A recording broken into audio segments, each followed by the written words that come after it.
svoje predstavnika na Evropskom univerzitetskom prvenstvu u šahu.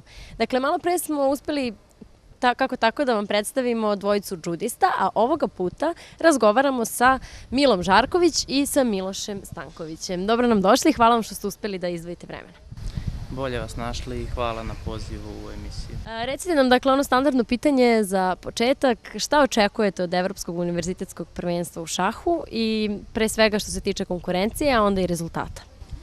Pa što se tiče konkurencije, ona je na svakom studentskom takmičenju veoma jaka. Sve vodeće zemlje šahovske šalju manje više elitne predstavnike tog uzrasta.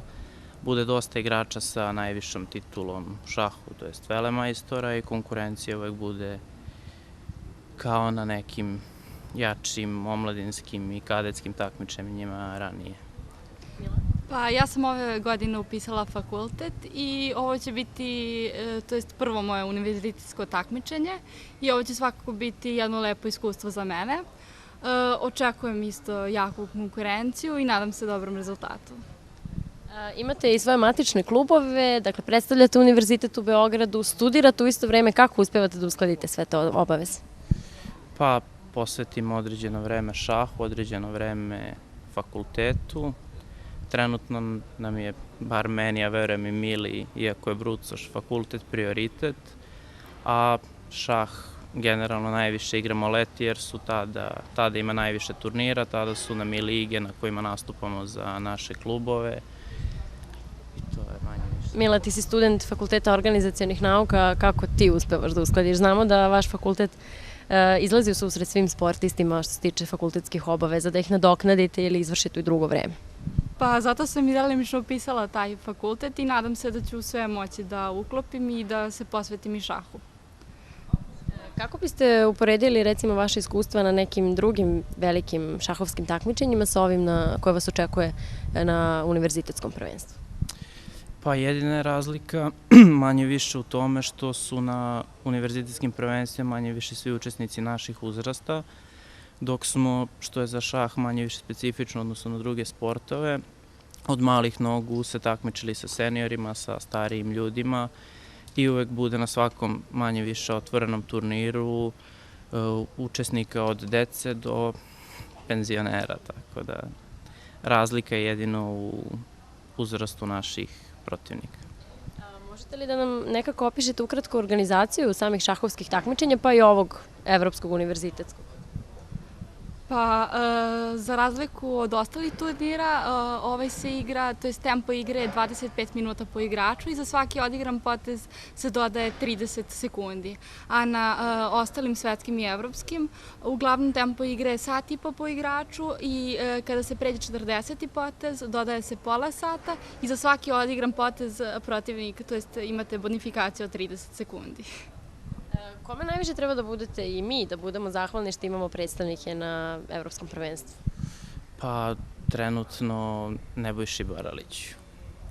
On je glavni organizator svih naših odlazaka na prvenstva sveta, na univerzijade i na ovo, koliko ja znam, prvo prvenstvo Evrope za studente koji će se održati u Jerevanu od 6. do 13. oktobra. I zahvaljujući Univerzitetskom šahovskom savezu. Koliko mislite da je ovo možda samo jedan korak ka daljoj podršci vama kao mladim šahistima?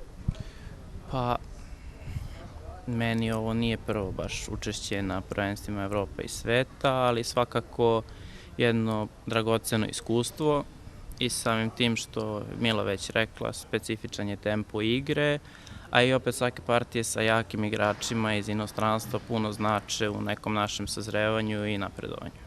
Kako izgleda jedan šahovski trening?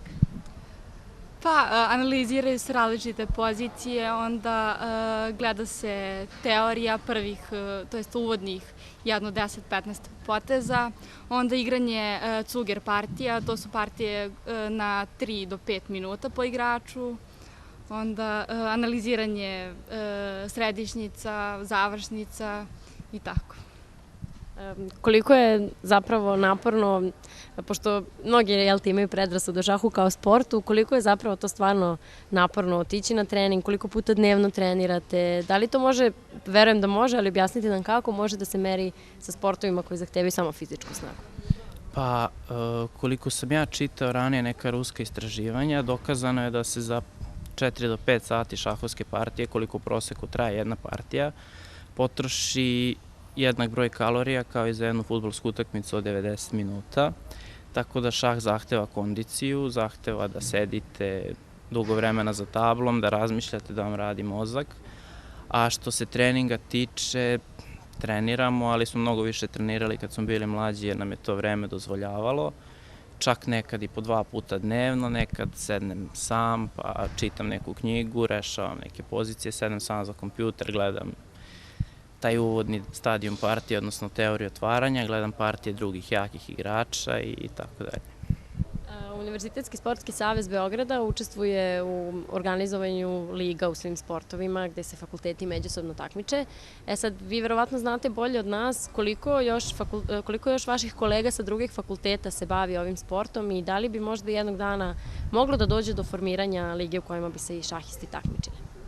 Pa ima dosta studenta koji se bave šahom i mislim da bi moglo da se organizuje i na nivou države i da, to jest i jeste. Pa koliko ja znam, moje kolege pravnici su dobrim delom šahisti, procentualno ima stvarno par dobrih igrača. Na trofeju Verice Srećka Nedeljkovića koja predstavlja takmičenje najboljih studenta Beograda, tu je bar 3 do 4 učesnika svake godine, dok naravno i drugi fakulteti iz drugih gradova imaju svoje solidne predstavnike. Da li biste voljeli da ti trofeji, takmičenje ili lige u šahu budu malo učestalije u toku akademske godine? Pa naravno da bismo. Hvala vam puno što ste bili naši gosti i što ste na divan način najavili ovo evropsko prvenstvo koje vas očekuje. Mi vam želimo puno sreće pa da se naredni put vidimo sa nekim medaljama u rukama. Sport Indeks i radio televizija Studentski grad su i ovoga puta bili uz naše